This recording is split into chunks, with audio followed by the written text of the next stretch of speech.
super excited to see the Aviation Museum in Krakow.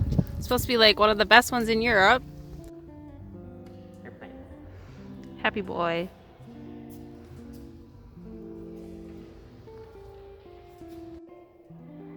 Pretty cool, you can even go in some of the airplanes.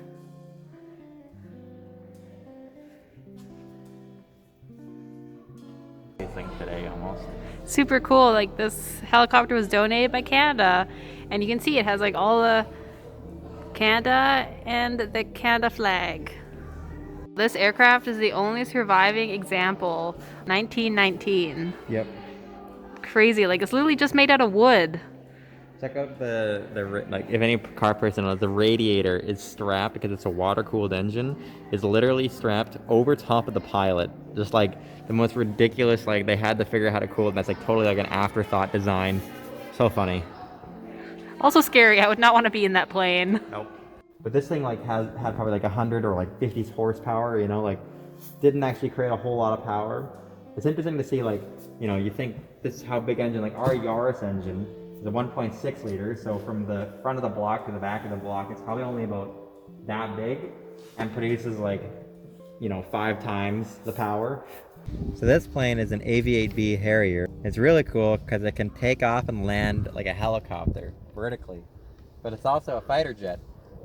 And this one in particular, according to the placard, actually saw combat in the Falkland War in 1987. And then was used by the German military for the remainder of its life and then donated here. But it's cool to see this one actually saw actual combat. It's funny, there'd be 2 of these exhaust ports, one right there and one right there on each side of the aircraft. So when the aircraft was in normal flight mode, they would be facing backwards. So the airplane would, fly like a regular jet. But as you can see the lettering, they would tilt about 95 degrees forward.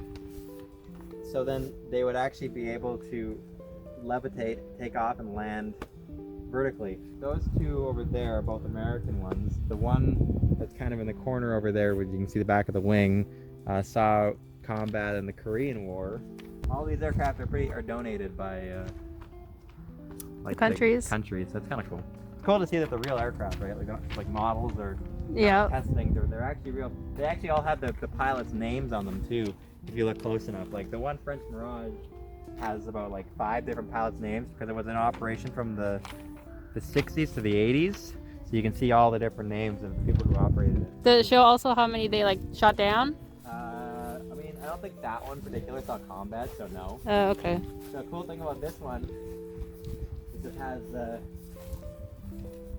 believe this is the refueling arm. They would do long flights and then they would refuel a little nozzle, extendo nozzle.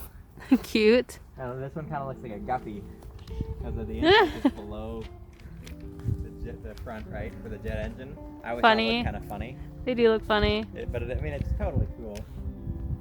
And they're all. This one's a Belgium aircraft.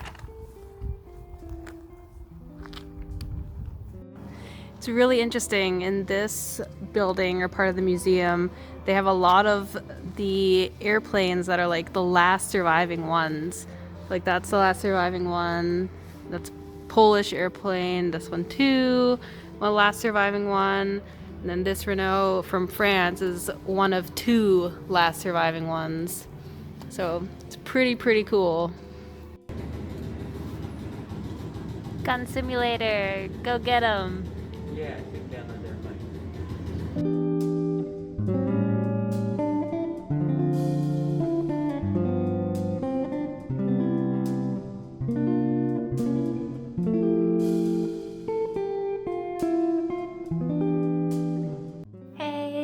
Hope you liked the little short video on the airplane museum. Obviously Dustin knows a lot, so I hope you maybe learned a little bit more. He loves airplanes and cars.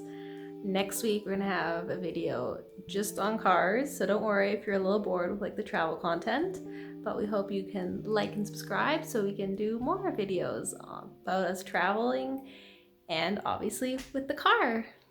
Till next time.